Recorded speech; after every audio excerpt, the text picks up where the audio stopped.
December like cold? Absolutely. Accumulating snow?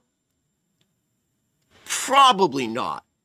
And you're watching the feed. Let's get right into the cold. Sometimes people say, I bury the lead. I'm not going to bury it here. Take a look at this. This is what we're looking at as we head into next week. A huge dip in the jet stream. Look how far south this goes, right toward the Gulf Coast.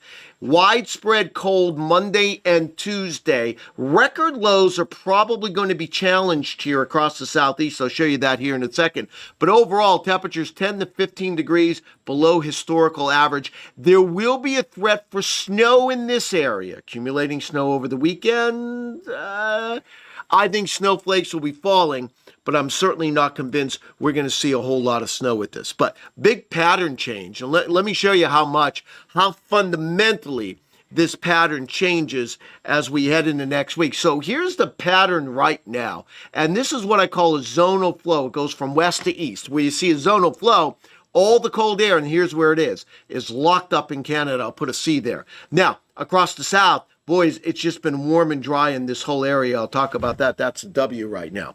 But watch how this changes. Let's focus on that. So here we are this morning. Let me take you to Monday morning. Watch the big change. We start from there, and we look at that change. So from here to there, look at that. And then by Tuesday morning, look at that dip in the jet stream right in here. So with this dip in the jet stream, follow the lines. Where is it coming from? Straight from Hudson Bay all the way down into the southeast. That's why the cold is going to be so widespread. I want to show you the coldest time frame with this. It's going to be Monday night, Tuesday morning. These are the projected low temperatures. And I know this might be a little hard to see, but look at this. This line here is the freezing line. Look how far south it goes. It goes all the way down to Interstate 10. 20s, all the way down to I-20 are in here. Look at that cold Tuesday morning across the southeast. Now, in the Midwest, your coldest mornings are going to be Monday morning. This is Monday morning with the freezing line down to about I-40. But look at this, widespread 20s and even some teens. So again, it's cold, cold, cold. Now, oftentimes, when you're dealing with cold air masses, you also have to deal with the possibility of snow.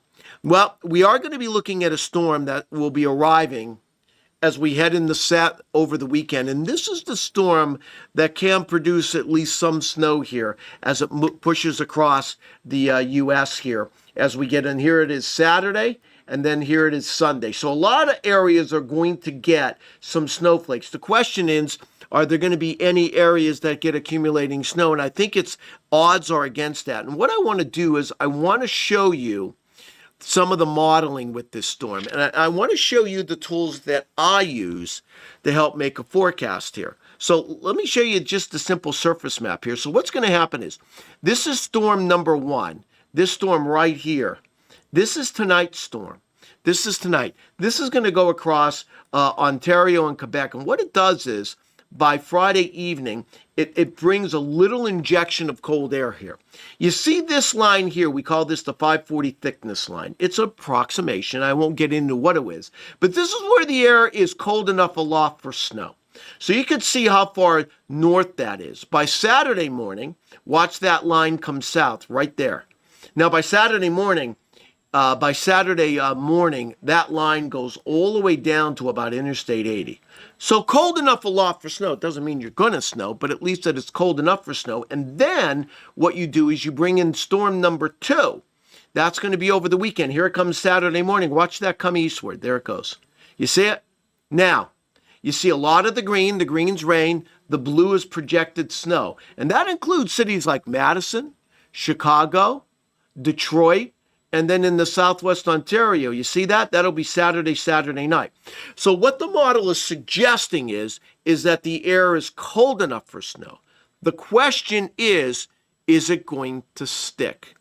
And I think in a lot of cases, the answer is no. So I want to show you some more things that I look at here. What you're looking at here is, this is called the upward motion field, because if you think about it, for precipitation, you need upward motion. Now, what I want to show you is this. This is another way to look at this. You see this yellow here. Here comes our storm. Here's the upward motion. This black line is where it's cold enough aloft for snow. And you can see how far south it is. So all of this area, it's cold enough aloft for snow. And if you follow this out, you can see the upward motion. Look at all that red Saturday night. And it is south, though, of where you see a lot of the colder air. You see, this is where it's cold enough to snow, right? But where's a lot of the upward motion? South of this line across Indiana, Ohio. Now, there is a little bit in here in Michigan. Right in here, you see that little bit of yellow and orange and green? This is where you have upward motion and where there's going to be precip. And this black line is showing you where it is cold enough for snow. But most of the strongest upward motion and therefore precipitation is south of this line. That's why it's telling us much of what falls here is going to be in the form of rain. Let's play this out. Here's where it gets a little interesting, right in here. Sunday into Monday. Sunday afternoon in the Sunday morning here. You see that? All of a sudden, Sunday morning, look what's going on. You've got this area. Here's where that line is where it's cold enough for snow aloft.